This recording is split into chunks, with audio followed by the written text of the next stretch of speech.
Hi, I am going to talk about chiropractic adjustments. Chiropractic adjustments delivers high velocity, low amplitude impulses to the vertebral segments along the spine that needs to be adjusted.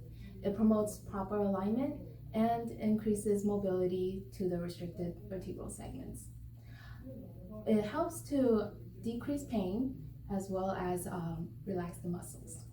I'm going to demonstrate adjustment of the lumbar spine. First, we're going to assess to see which segment is the restricted one. Go ahead and bend the knee. All right. And after doing the assessments, the patient is put in the necessary positions to adjust. Go ahead and lie on the side. Bend the knee and move towards the middle.